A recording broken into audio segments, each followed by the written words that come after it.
And yet, as far as I know, all 17 or 16, maybe one dropped. However. So David Hume, born 1711, 1776 is when he dies. I always joke that 1776 is a real easy year to remember if you try to kind of keep a list in your head, because of course 1776 was a great year for Pinot Noir, so I'm sure you'll agree. No, but so 1770 is when Hegel was born, so that's kind of interesting. 1782 is when Kant published his critique, his first critique. So I've got a couple of these dates that I try to keep in mind. How did he die? He died of cancer or something similar. In fact, there's a couple of videos and things on the web, if you're curious, that are pretty well done. The Scots think of him as the greatest Scottish philosopher that ever lived. So that's kind of interesting. One of his best friends was Adam Smith, who's also famous. Usually thought of as an economist, but actually Adam Smith is certainly a philosopher too. So it's kind of interesting. They're both good friends. They kind of separated by Scotland with David Hume, as far as I know, always residing in Edinburgh. Or I know I don't pronounce it correctly. It's something unpronounceable if you pronounce it correctly. Edinburgh, something like that. I don't know how to do that. But Adam Smith lived on the other side in, oh my goodness, I can't think of the name of the city. What the heck is it? They even have a statue of,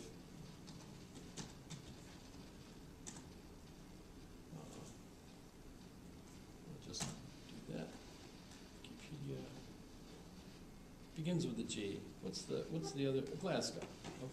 Which is also unpronounceable if pronounced correctly. Glasgow. I don't know how you say it. Not actually. Glasgow. How do you say it? Glasgow. Glasgow. Glasgow. Okay. Like Glasgow. Theoretically, I'm Scottish in some respect. If you go back, Jamison. Yeah, but I think my side of the Jamison family were chased out of Scotland and went to Ireland, to Northern Ireland, where they got chased out to, the U.S. eventually, because basically they were a pain in the ass everywhere they went. I know a lot of them are in Pennsylvania, and there are some judges and things there. But that's partly because once they got to the colonies or the United States, they discovered that they were among friends, because everybody there was equally crazy. Although eventually the East Coast became more civilized and the crazy people had to move west. And then as the West became more civilized, especially Seattle, all the crazy people had to move further away. And of course, the only place left was Alaska. And so the crazy people all ended up in Alaska, which is why we have more crazy people per capita here than anywhere else. I remember years ago, two of the psychiatrists that worked at API and ran API back then, before it was completely falling apart. We're puzzled why there were so many crazy people in Alaska per capita. We had a lot more here. But it makes sense to me because we can't go any further. That should be funny, but okay. So Adam Smith, Glasgow, they were both of them had another friend who made statues.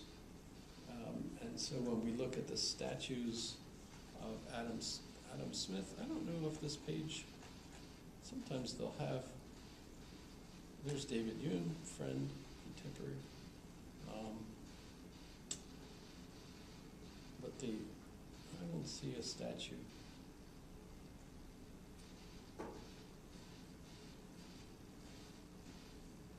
But there should be a picture of the statues. I don't see it. Here it is. Okay. So there's the statue of Adam Smith. And there's a similar statue of David Hume. But the same sculptor that made that also made Hume's tomb.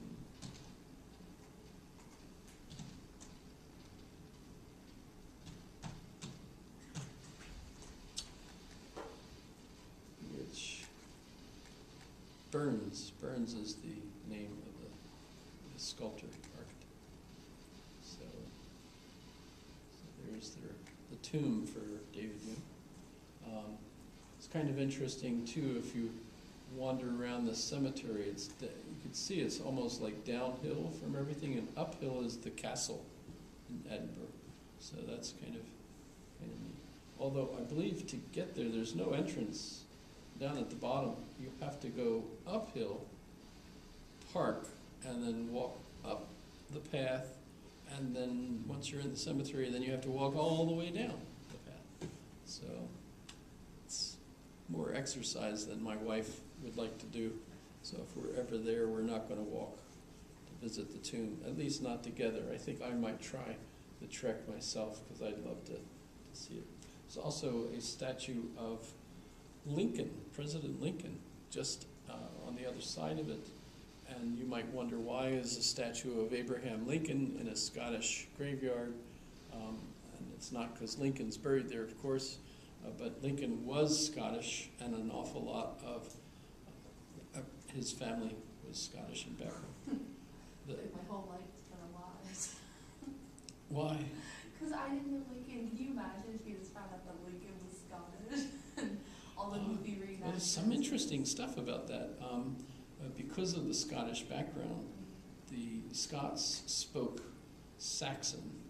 They had more of a if you look at the vocabulary they used, it was primarily Saxon, not mixed with the French. The British, of course, had a lot more Normans speaking French, and so the Scottish immigrants that went to the colonies spoke more of a Saxon version of English. And the two main texts that they used to read were the King James Bible and the works of Shakespeare, which were the two books that, as a young man, that Lincoln mostly read. So both of those are also very Saxon in their background. So the argument is that one of the reasons Lincoln's writing and his speech was so powerful and persuasive to people was because it was linguistically more coherent, because it was not mixed languages. It was instead primarily Saxon. The English was primarily Saxon. So very poetic, very, etc. So it's kind of interesting. Okay, so David Hume, very young man, discovered something intellectually, and was absolutely amazed by it, and realized something that most philosophers did not understand. And so he decided to write a book. I think he was just 18 when he wrote his treatise. It was amended several times, but the main treatise was published, and he thought he was going to become famous immediately, and was very disappointed when, as he says, it fell dead-born from the press, because nobody read it. That really surprised him, because he thought for sure his discovery was going to be absolutely impressive to everyone that read it. The trouble was that hardly anyone read it, and those that did read it didn't get it, didn't understand what he was talking about, until, famously, Immanuel Kant read it. And Immanuel Kant, when he read it, he was woken from his rationalist slumbers. Yeah. So he was absolutely impressed because it dawned on him, he understood what Hume was talking about, and he was startled and shook the very foundations of Kant's philosophy at the time.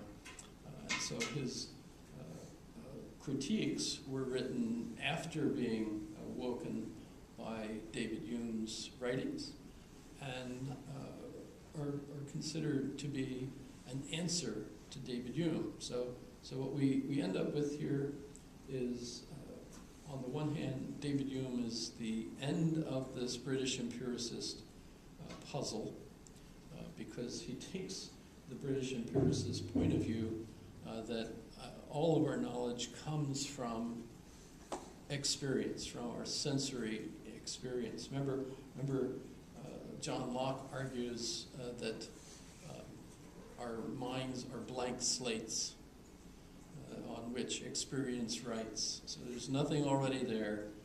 Instead, experience basically is the source of all of our knowledge. And for us to know something absolutely, for sure, for David Hume, that means it has to be something that we're experiencing at the moment. So I have to be receiving impressions at the moment, and that's what I know for sure, is that I'm receiving those impressions. He talks about two different aspects of what goes on in our mind. The one, the impressions, and the other, ideas. And ideas are impressions, they're just a little bit less lively. So, what you're seeing, hearing, tasting, touching, etc., all the things that were inspired, of course, back by Descartes, those are our impressions. And for the British empiricists, those are in the mind. Those impressions are experiences we're having that are mental events.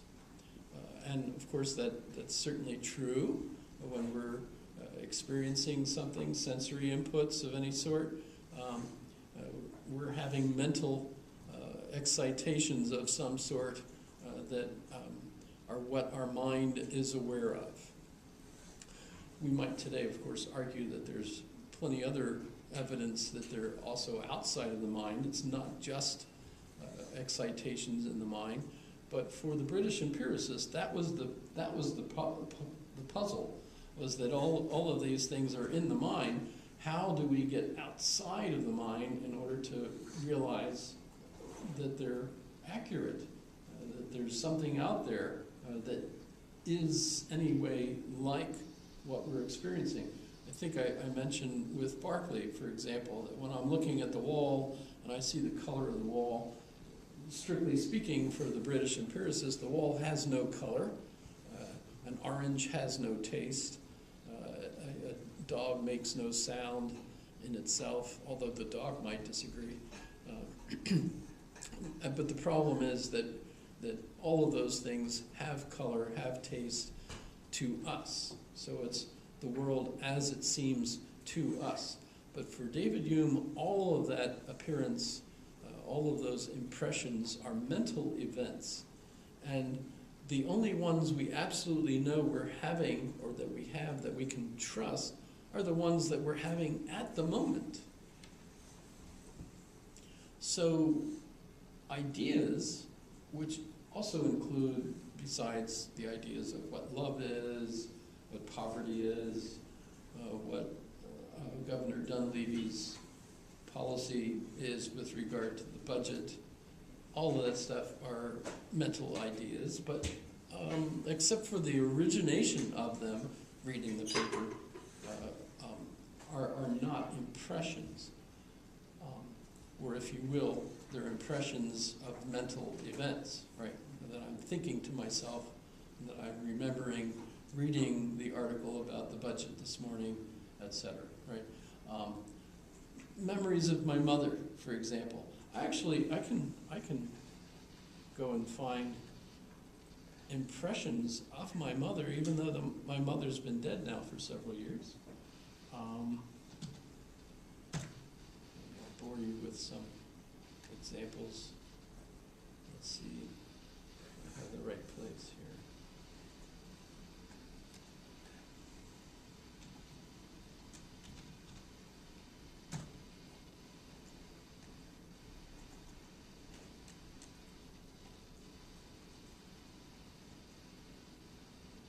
I can go around and pick them all up. So that's my mother. It's my brother Steve. This is at their house back in Cape Is May. your grandpa funny, silly? Silly, that it runs in our family. Here's my dad. I tell jokes. You know my favorite joke of all jokes? Faylene might get it. With a Christmas, You wanna hear my favorite joke? Why do little baby ducks walk softly? That's my wife. Exactly. That was my brother Mark. Can't walk hardly. You can hardly walk. Why do Oh, little they dogs can't walk hardly walk. softly? Because they can't walk hard.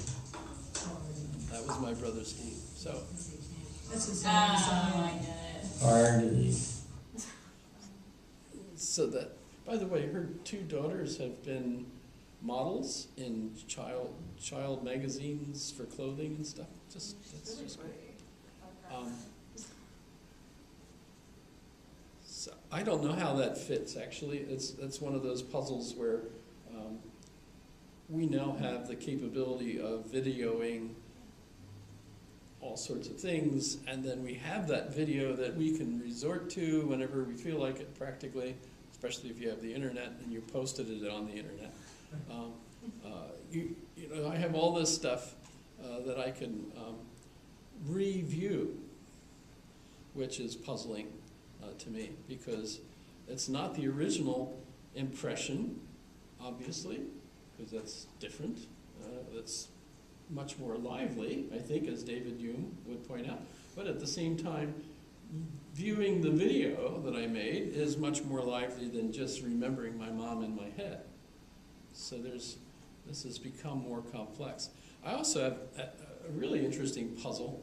In fact, I might even ask this as the quiz question, if you don't mind. Since the advent of media of this sort,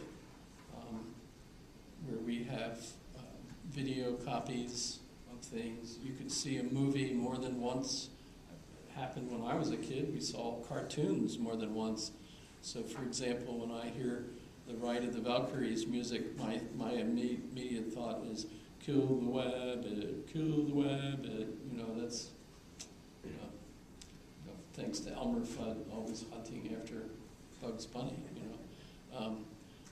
but it happens to me so much that something is uttered, a main or something is uttered, and instantly I have that visual or video source repeating in my head. So I have it embedded in that context. And what I'm thinking is, you've grown up with this as a constant thing. I did too, although I think it's way worse today. You can't get away from it, especially with you and DVDs. You probably grew up watching The Lion King, right? How many times did you see it? So that if someone asks you, why did Mufasa die? Right away, you know that the reason Mufasa died was because Mufasa didn't move Fasa. Right? That's pretty bad. I never heard that with this question.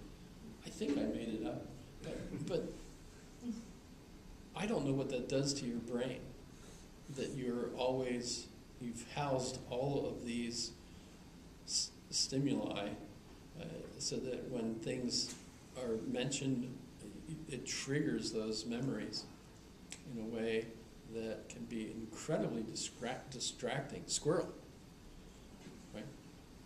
I don't know where that's going to lead.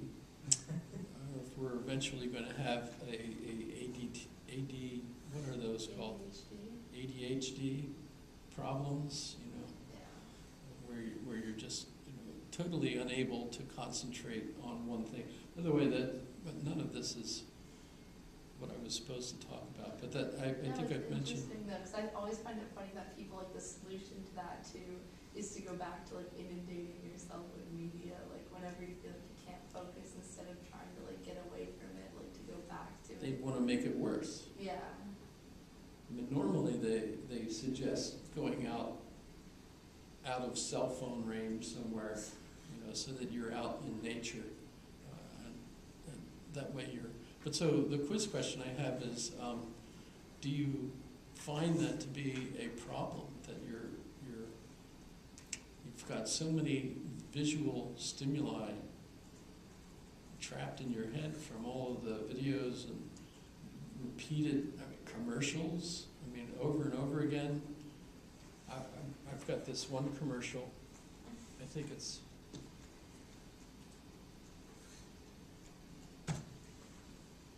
you only have to see it a couple times and it just sticks in your head. I'm on the pill. I'm on the pill. I'm on the pill too. But it's not birth control. It's Truvada for PrEP, a once-daily prescription medicine for adults that, when taken every day along with using safer sex practices, can help lower my chances of getting HIV through sex. I use condoms, but I talked to my doctor about doing more. He said that because I had a higher chance of getting HIV through sex, Truvada for PrEP could be an option for me. She also told me that Truvada alone may not keep me from getting HIV, and it does not prevent other STIs. So, I remember the first time I saw that video and I was astounded that there's a medication for that, etc. Notice that commercial usually plays on odd movie channels late at night. I don't know if they've got a particular measurement of who watches those movies, but that's just weird. But you see that, and of course that plays during a commercial break. That plays maybe more than once. Sometimes they play the same commercial a couple times. Isn't that amazing how they do that? So it strikes me as, that's going to screw up our mental capacity somehow, running that stuff over and over again. My mind is totally ruined by the Harry Potter series.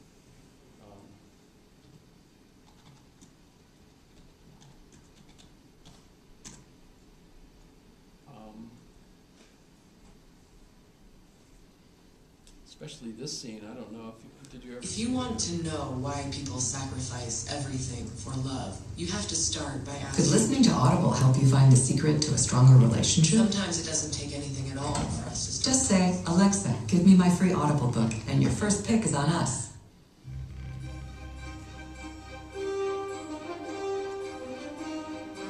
By the way, I think this is also the college where David Hume went. Harry Potter! Welcome back! Did you have a good summer? No!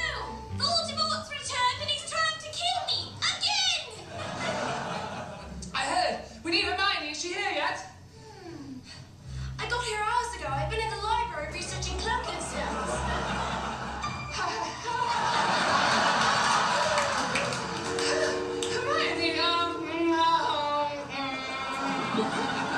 Hello, Hermione here. Welcome back. How was your summer? Boring. Nothing happened. Really? Seems like a lot happened. I don't know what you're talking about. I can think of a couple things that happened, but it's just that, we see it's only been a few months since we last saw you, yet, wow. Ron just means that, you look very nice, Hermione. Thank you, Harry, but we have to perform this cloaking spell to protect you from Voldemort. Protectium Invisibum. Come on, what are you waiting for? Protectium Invisibus. Are you concentrating on the spell? It doesn't seem to be working. Hey, Nimrod 2000s, did you hear the news? Yeah, it's about but all the fight was for the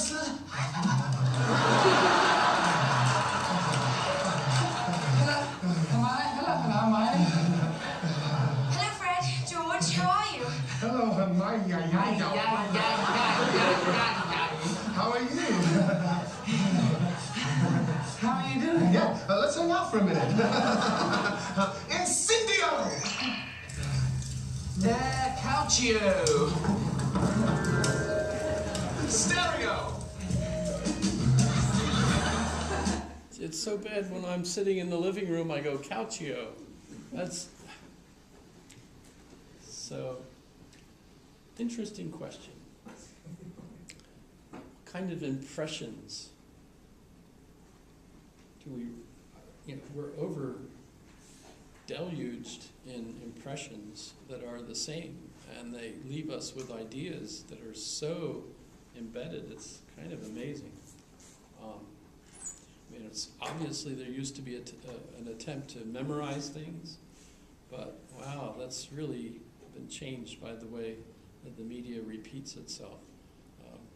Even the news, you see a particular news clip more than once, right? And you can see it over and over again.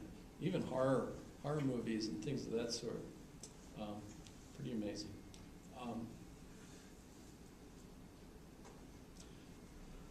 So I think that's kind of interesting because in a sense, David Hume is not wrong.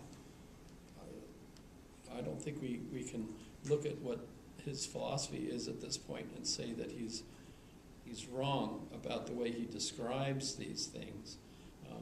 It's just not the whole picture. So I think there's other aspects to it, of course, today.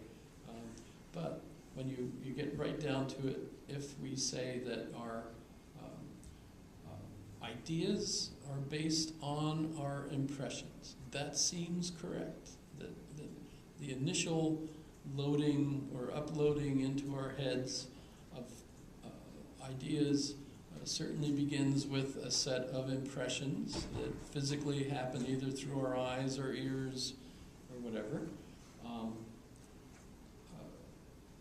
And he does explain that you, of course, can have ideas of things that you've never actually experienced, and those are compound ideas. So, for example, the unicorn.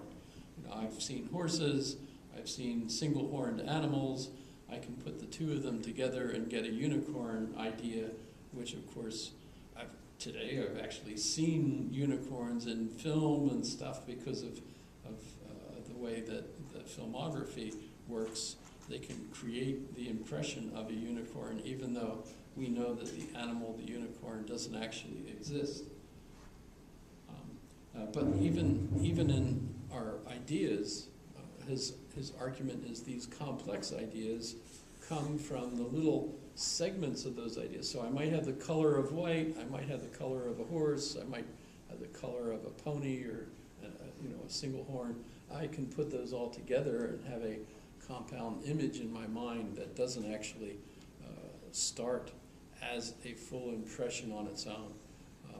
So we can use our imagination by mixing these various elements that we've experienced. And that, I think, also works pretty well when you think, what can an individual come up with as an invention? Usually it seems to me that they have to have had the experience of a couple of things that they can put together to create that new invention.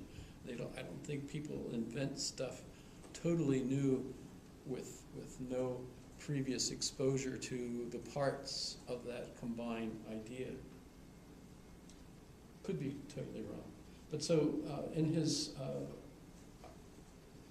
description of all of this, his one goal is to point out that all of this has led to a skepticism towards what the philosophers think is true. Metaphysics is his target. He's criticizing metaphysics, and including George Berkeley. Remember, George Berkeley does pretty much the same thing in his dialogue between Helos and Philonous. He argues that Locke has been in error with his metaphysics and thinking that there's a material world. But then Berkeley goes on to say, but what does give coherence to our experience is the mind of God. And of course you can ask, well, where does he get that? And that's precisely, of course, what David Hume will ask. where does he come up with that? There's no experience that I've had where I've actually seen God's mind or anything of that sort that's connecting anything. That's totally Berkeley's imagination, essentially. And if that's the case, then there's no grounds for believing Berkeley's correct. And so as far as David Hume is concerned, there's no grounds for thinking that something keeps our experience coherent. So even to the point where he'll say, if I'm experiencing you sitting there, I know for sure I'm seeing you sitting there. But if I turn this way and now I don't see you sitting there, how do I know you're still sitting there? And of course I turn back around and you are. You know, that seems pretty logical that you persisted there. But even Berkeley famously said, esse is percipi, which is Latin for to be, is the English word, percipi, to be perceived. So basically his phrase is to be perceived. And the idea, of course, is that, well, even God perceives, and so remember the tree that falls in the forest makes a sound. For Berkeley, the reason it makes a sound is because God sees it or hears it, right? Remember the little poem that's famous for that. Remember the tree in the quad continues to be, etc., right? That's Berkeley. With David Hume, the point he makes is that Berkeley has no grounds for saying that anything makes our experience persist. I have no grounds for thinking that while I'm not observing something, that it's still there and persisting as it was. I'm guessing that it is, but I don't actually have proof because I'm not having experience of it. By the way, we might also talk about a psychotic person who sees Lincoln come through the wall and have a seat. For the psychotic person, I'm convinced that they really see the things that the rest of us do not. So in a sense, I think it's incorrect to tell them, no, Lincoln's not there. Because if they see Lincoln, for them, Lincoln is there. They're just seeing something that the rest of us are not. And there might be eventually explanations for why that is. But they are absolutely convinced that they see it. There's all sorts of interesting aspects to that. Of course, if you can convince them to take medications and that enables them to control their experiences, etc., that's kind of interesting as well.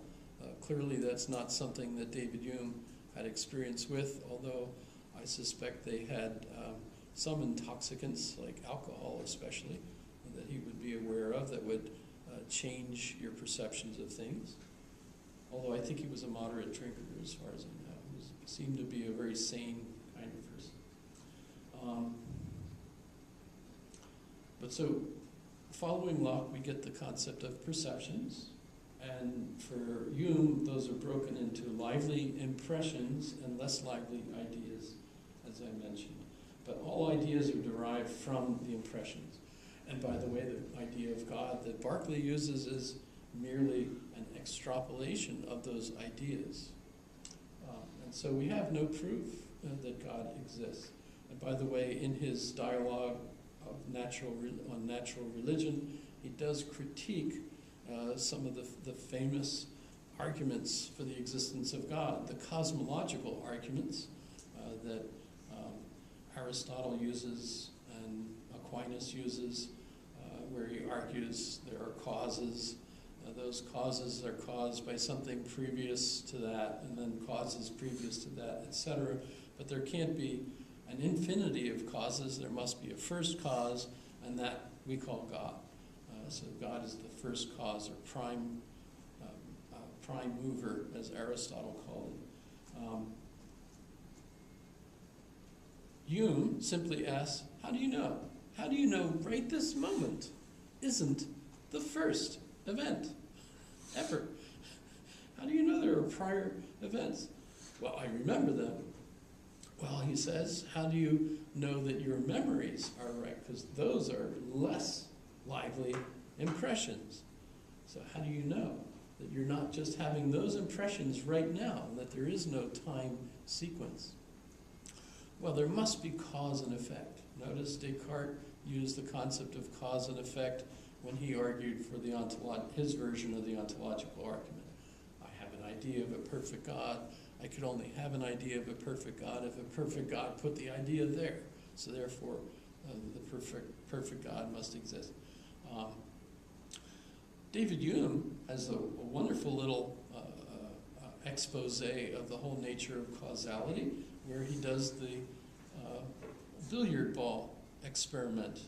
So if you're playing billiards, and I'm lining the cue ball up to shoot the 8-ball into the pocket, and I take the shot, and it's perfect, and the 8-ball sinks.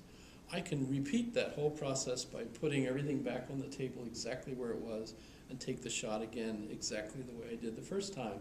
And the same effect happens, right? And I can do that again and again, as long as it's a good table, good, expensive felt table. It's not in a, in a room that's experiencing a 7.0 earthquake or even an aftershock.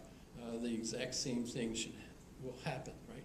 How do I know for sure it will happen? Because I remember the previous events. I know what happened, and everything is lined up the same. I remember it. Okay. David Hume says, well, what about the situation where I'm lined up to take the shot, and just as I take the shot, the cue ball heading towards the 8-ball, the 8-ball jumps up in the air and says to the cue ball, "Ha ha, you can't get me." And the cue ball goes, "Hey, you can't do that," and slides into the pocket, and we have a scratch instead of what happened before. You say, well, wait a minute, that totally can't happen. Of course, one answer is, if you've seen the movie Who Framed Roger Rabbit, you know that what happened was I just popped out of the world and into a tune, and I've got to watch out for dip. You look puzzled. Nobody's seen Who Framed Roger Rabbit? One person? Momentary. In the theater. Yeah, I saw it in the theater. Who Framed Roger Rabbit? The full movie is there. What's his name? What's that guy's actor's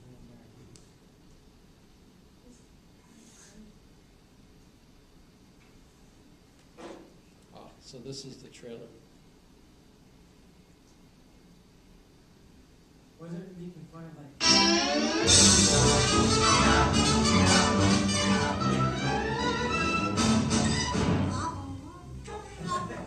Mommy's going to the beauty parlor, darling. But I'm leaving you with your favorite friend, Roger.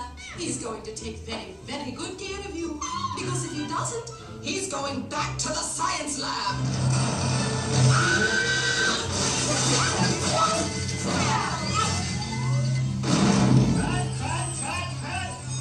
What the hell is wrong with that tank? Nothing with you, baby Herman. You were great. You were perfect. You were better than perfect. This Roger, he keeps blowing his lines.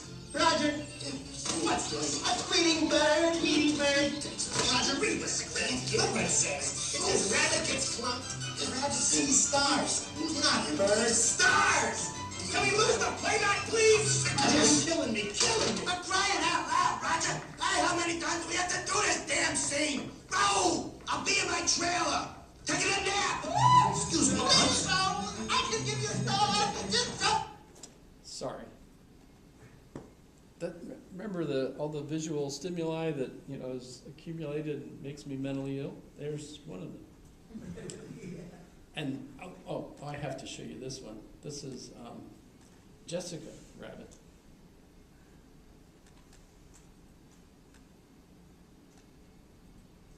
Oh no. She's not bad, she's just drawn that way.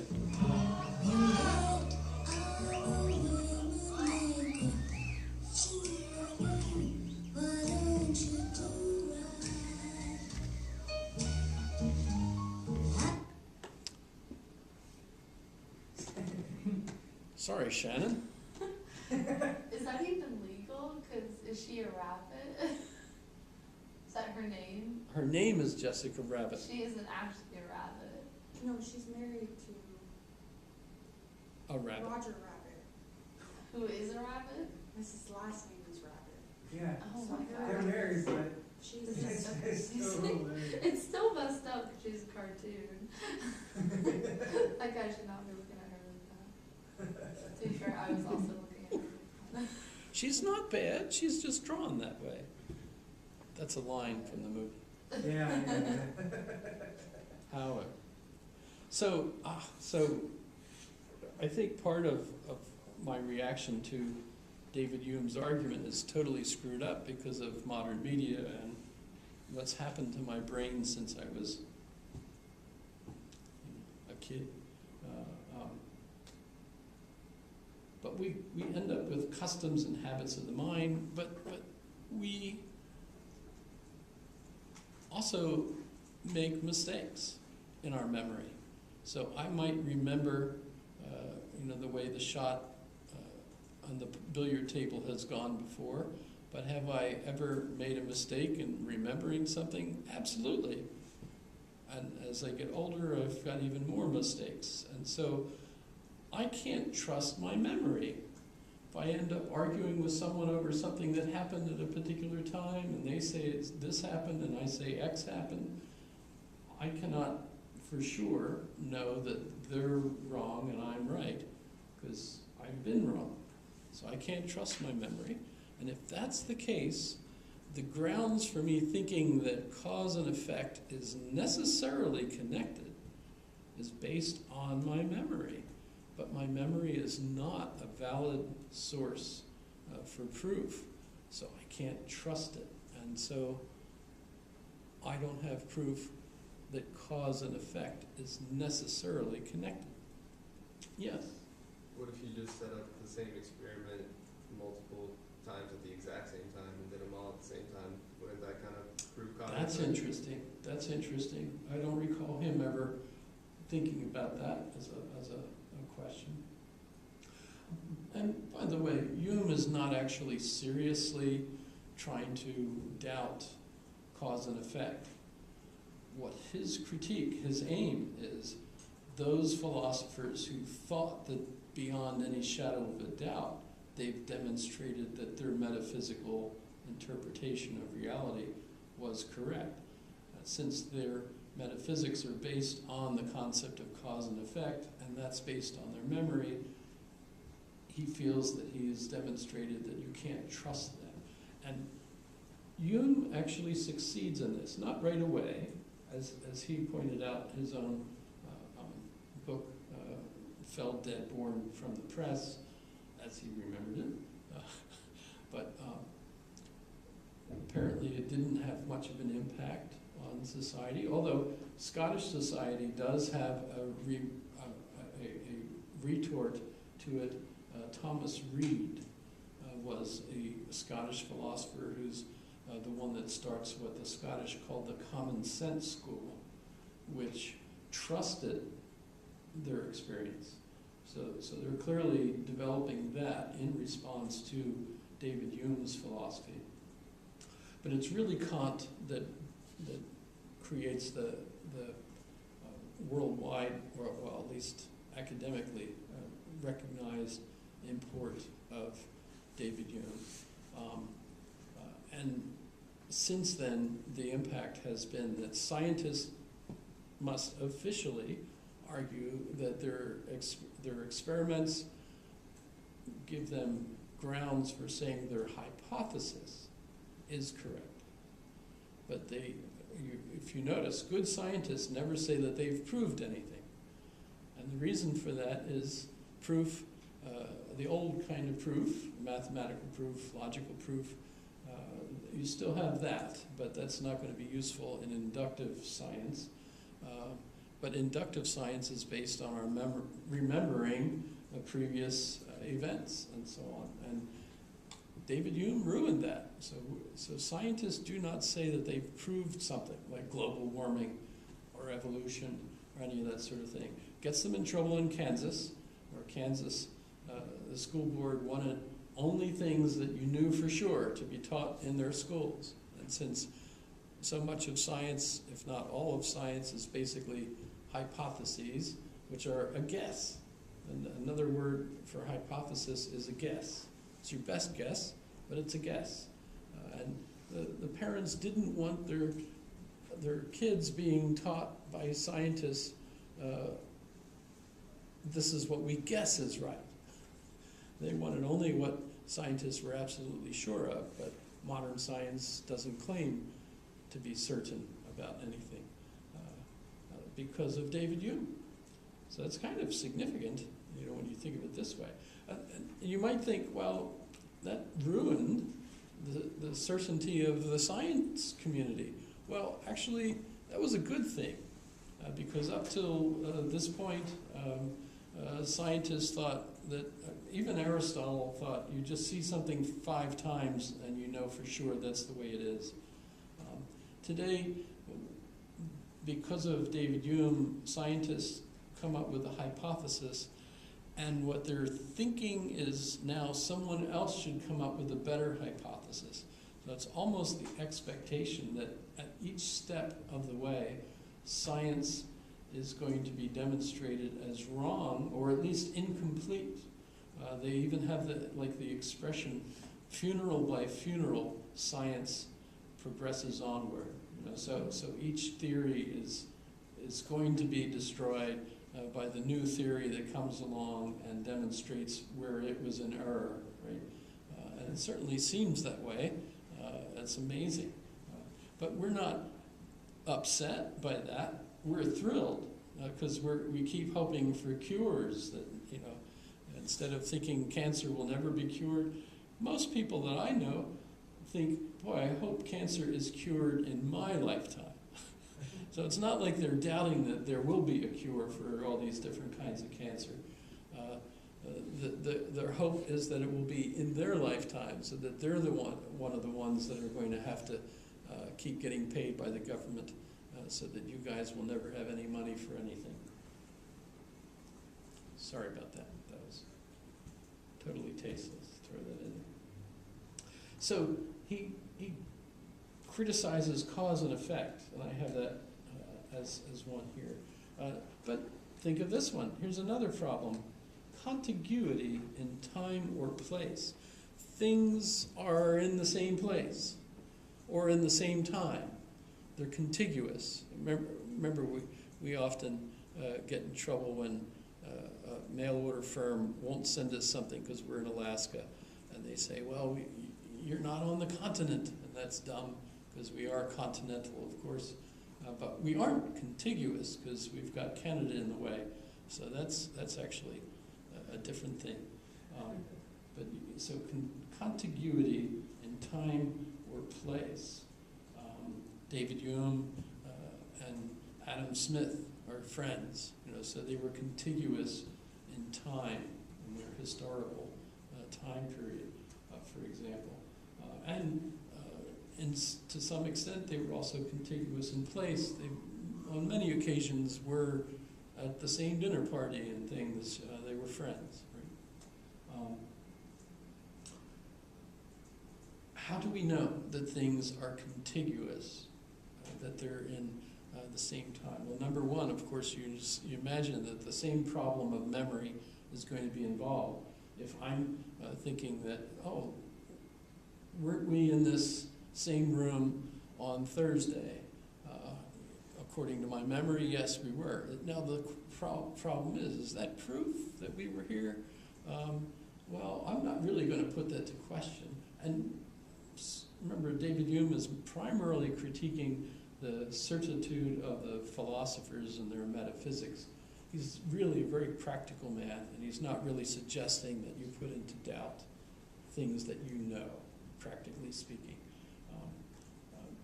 But he is aiming at those metaphysicians and pointing out that they don't know what they're talking about.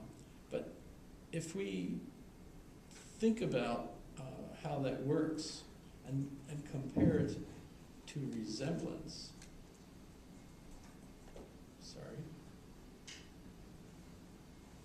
So let me see if I can find, So that wall and that wall resemble one another, not in their shape, but in their color. So how do I know that?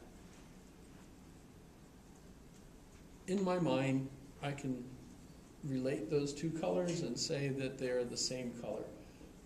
Now, when I question how that could be, it's obviously not the case that something is in two places at once,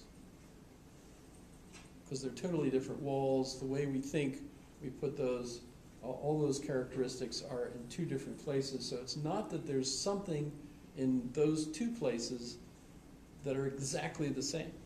But that's essentially what I'm saying when I'm saying that the color is the same. I'm saying the color is the same. There's something in those two places that's exactly the same, the color.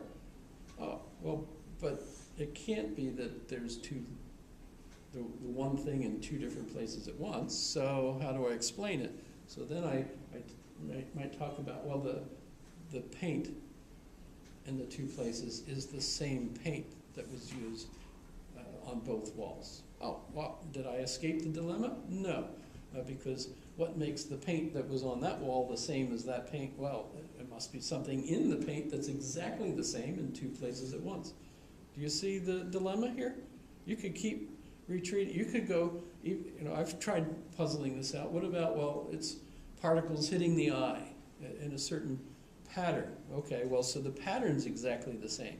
If the pattern's exactly the same, it has to be because the arrangement of the particles is exactly the same. And the particles, in that sense, have to also be the same, so you still end up with the dilemma of exactly the same thing in two places at once. It just keeps annoyingly going on in infinite regression, of course. But you get right down to it, I don't know that we really have an excuse for why we think that it's exactly the same color in two places at once.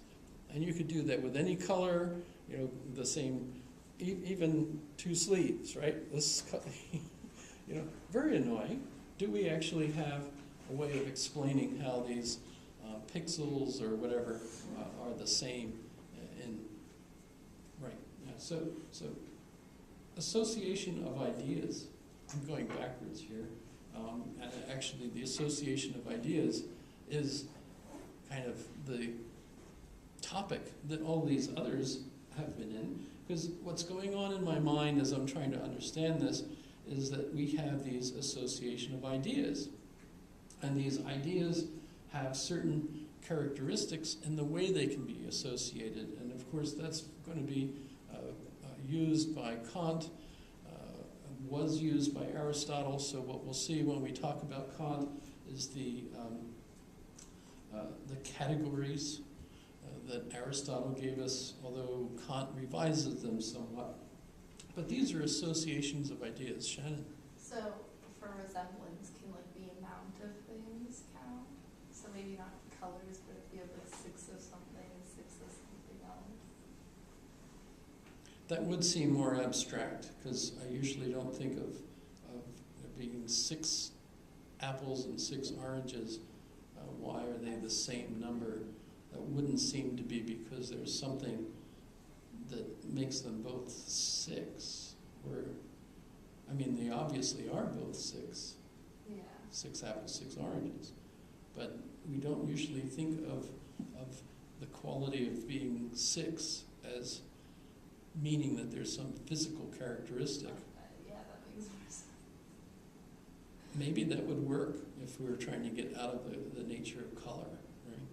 But normally when we think of color and... I'm trying to figure out a way to break it out. Yeah, have fun. This is, one of the things about studying philosophy in college that I remember distinctly was that you would get these puzzles that would keep you up all night, puzzling over how this could be resolved. And as I recall, they never did seem to resolve. They just got worse, but eventually you get to the point, I don't know if I said at the beginning of the class that what got me intrigued in philosophy was Mr. Williams' class where he said, if God is all-powerful, can he create a rock that's too heavy for him to lift?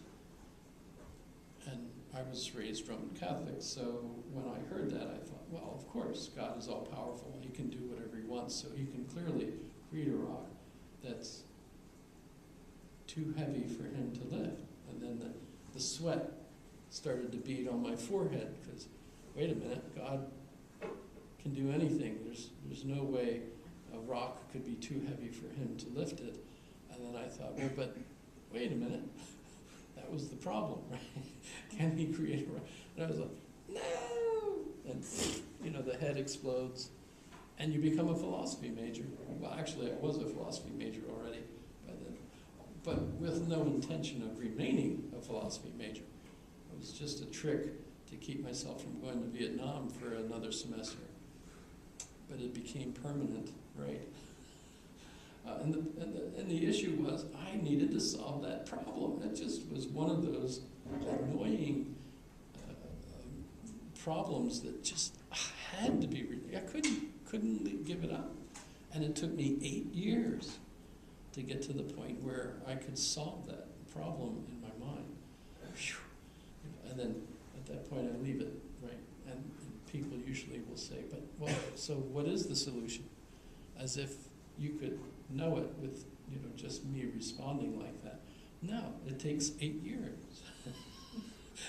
8 years of torturing yourself with the history of philosophy, so you get eventually to the point where you speak enough of the philosophical contemporary language that you have an explanation for how those puzzles, can it be, you know, the theory of types? Yes, actually, Bertrand Russell's theory of types. I don't know if you're familiar with that.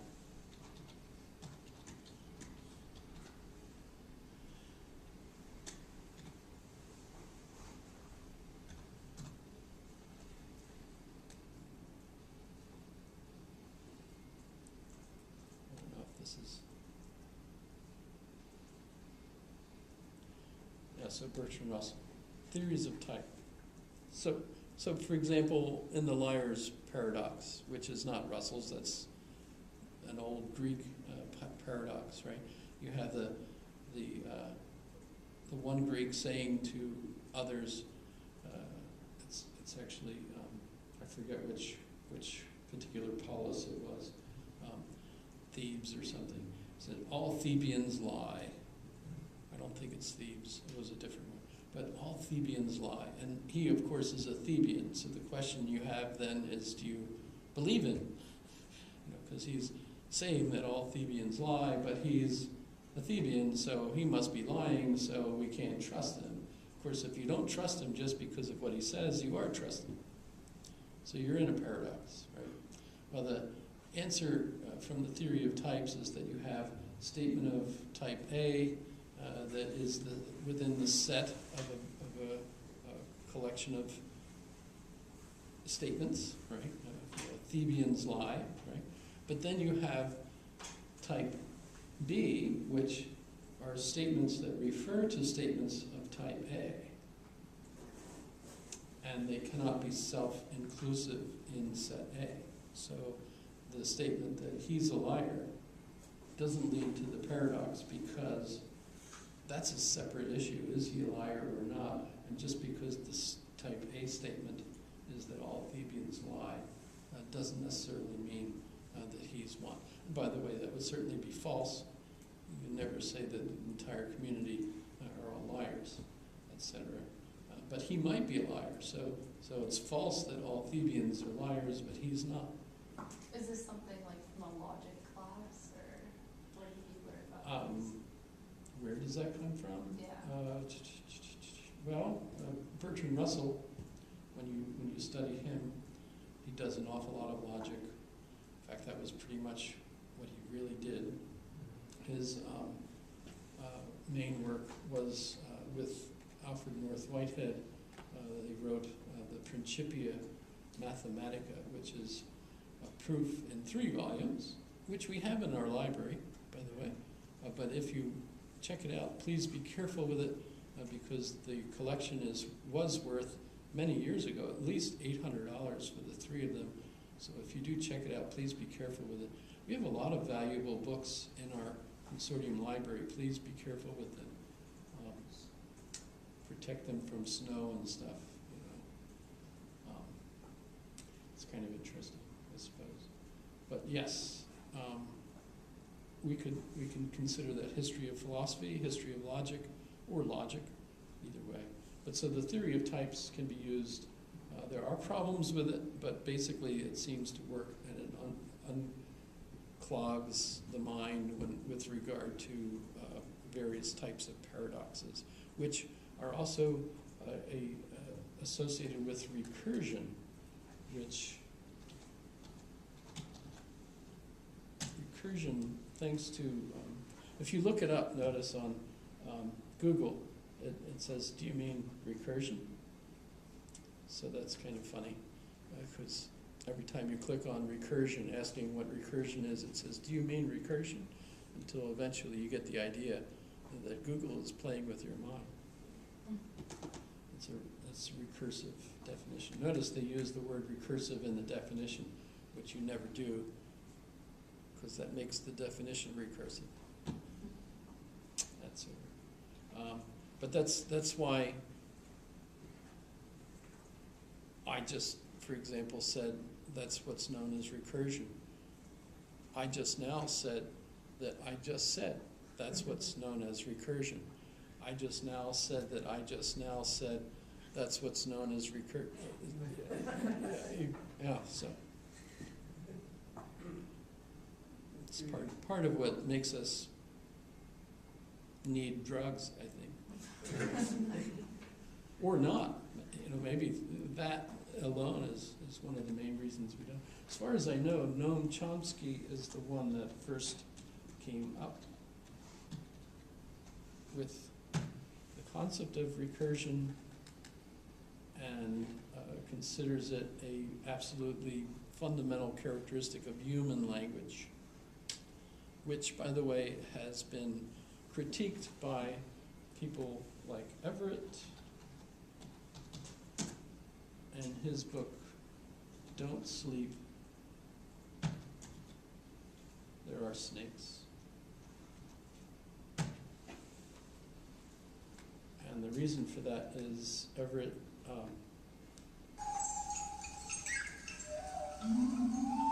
has spent, I think, over 30 years with the Piraha in the Amazon, and he went originally as a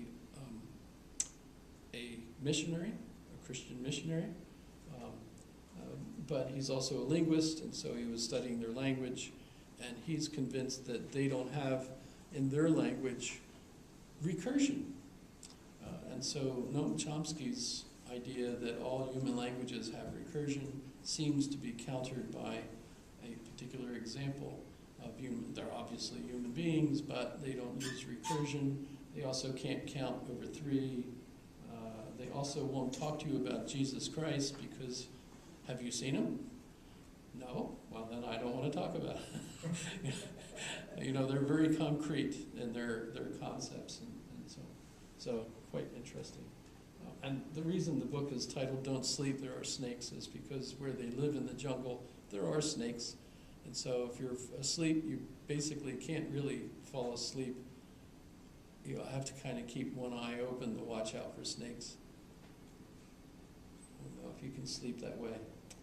Hunter, can you sleep that way? I don't know. It's kind of an odd sort of situation. Sorry about that. Okay, so the association of ideas seems to bring this about. But we have customs and habits of the mind,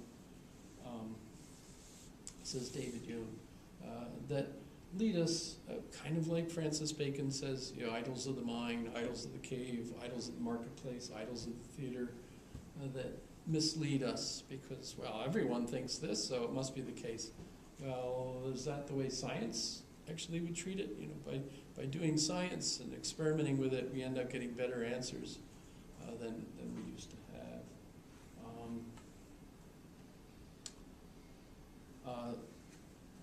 But I mentioned that he also, in his dialogues on natural religion disproved the cosmological argument, because all the variations on the cosmological argument depend on the concept of cause being a logically necessary connection. And he demonstrates that it's not logically necessary. It might seem, as a matter of fact, necessary that causes are connected to effects, but what gives us that as a matter of fact feeling is our memory, even if it's a log or visual stimuli. Are those absolute proof? Good. I mean, I think that's arguable. But in any case, so the cosmological argument doesn't have that absolute sense of necessity that we still get, say, with the ontological argument, that God is that than which nothing greater can be thought. And if that's the case, then by definition God must exist. Otherwise, God isn't that than which nothing greater can be thought. But God is that than which nothing greater can be thought. Therefore, God must exist, etc. Right? Ontological argument. Argument from definition of God. Some people have critiqued it by saying, well, but what if I don't accept that definition? Well, you're out of the argument then. You lose. Right? It's not my fault. I'm just letting you know. But then the other argument, the third type of argument, by the way, is the teleological argument, the argument from design, the argument that, look at how absolutely magnificent this whole planet is, or the human eye.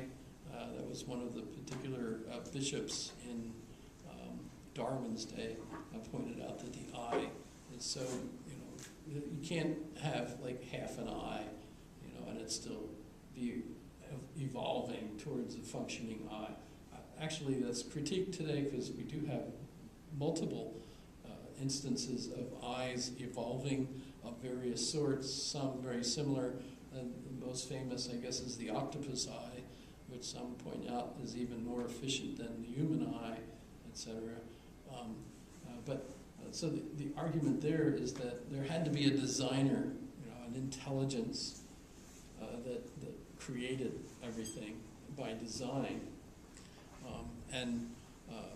But the argument here is that evolution, thanks to Darwin, and well, it's not just Darwin, by the way, of course. You've got probably the best collection of this is Stephen J. Gould, and it's the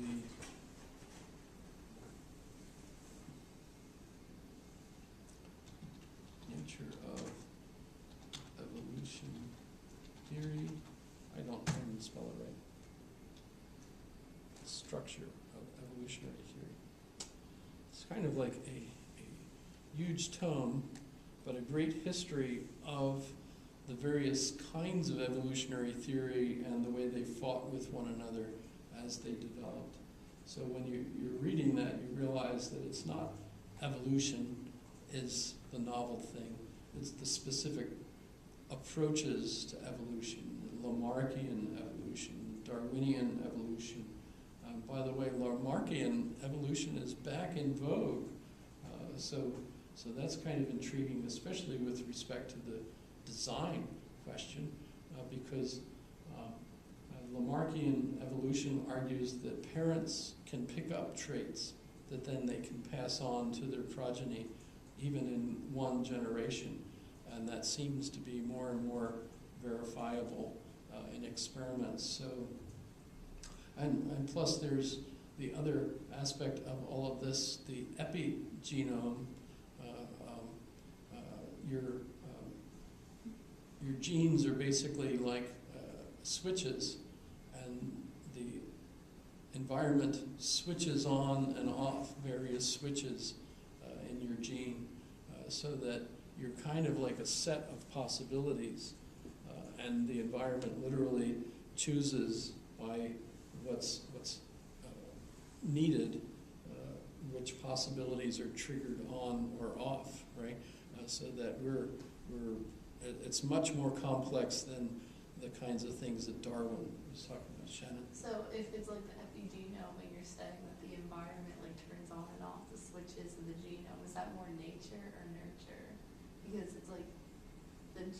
it's obviously both interacting. Yeah.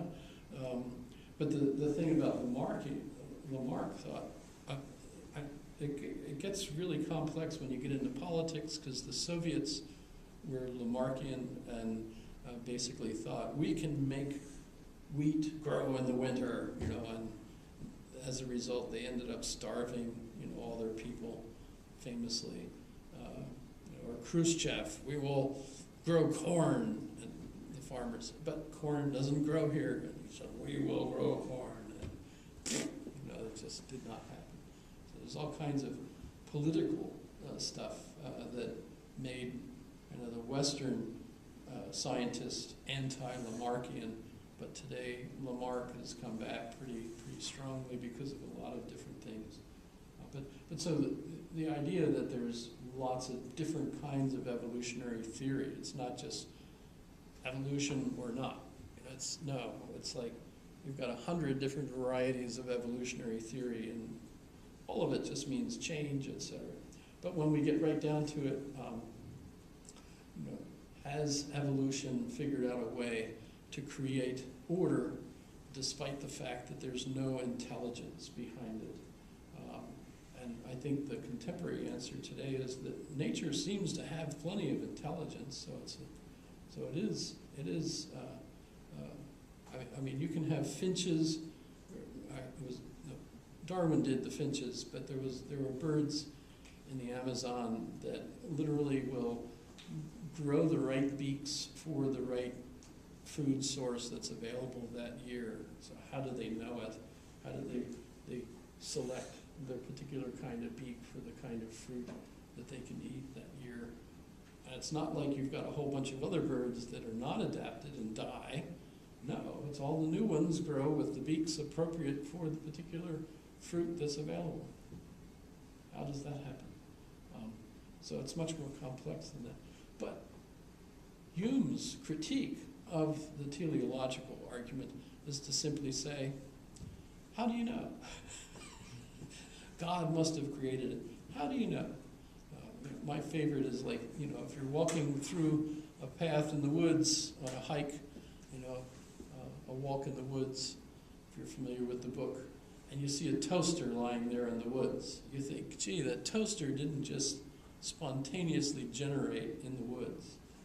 It had to be produced in a factory, and somebody had to carry it here and had to fling it into the woods because they realized what a dumb thing to carry on a hike, because there's no electricity anywhere to plug it in and make toast. Did you ever read that book, A Walk in the Woods? It's hilarious. Kind of hilariousness that makes your stomach sore when you're laughing. Stupid jokes. Okay, so it was kind of annoying that he did away with those. He did not argue with the ontological argument, but Kant does, so we'll see that when we go on to Kant. And he argues that metaphysics is impossible. Why? Well, if we think of kind of a four different, wonder how I should do this. I don't have Word anywhere. Oh, here it is. It would work. So if I have the a priori, which simply means before, right? A priori means that which is before. And I have the a posteriori, which simply means what comes after. That has its own history. You go back to Aristotle, and those are the terms, although those are the Latin translations that he used for the premises and the conclusion. So the a priori is the premise, a posteriori is a conclusion.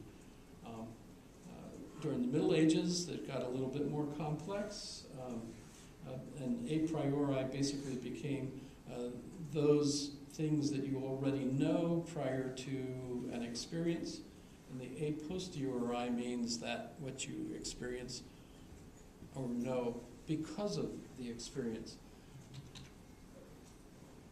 Then, besides that, we have the synthetic and the analytic.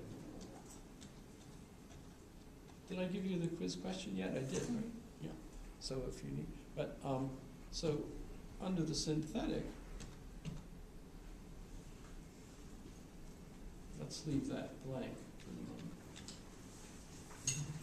The analytic a priori is the information I know already before I go and have an experience. So if I've seen horses before and I'm driving along a field and I see horses, I know that those are horses because I already have analytic a priori information. How did I get that? Oops. How did I get that?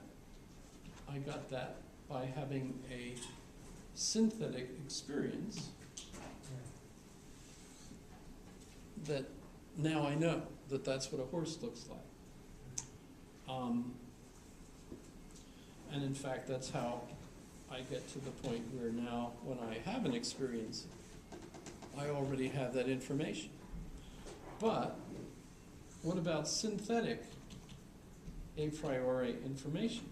Synthetic a priori information would be, I can't get there. I'm not going to put an X there.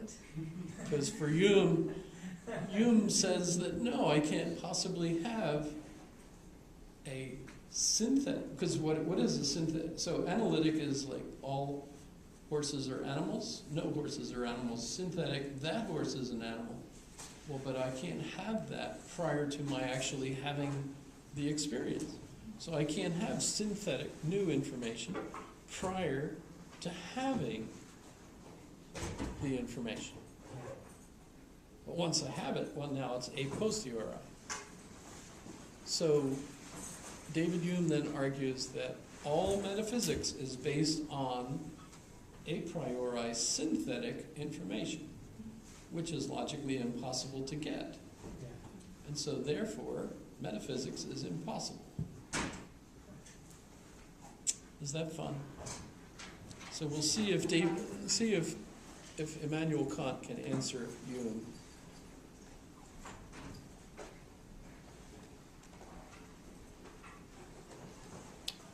Have a nice evening.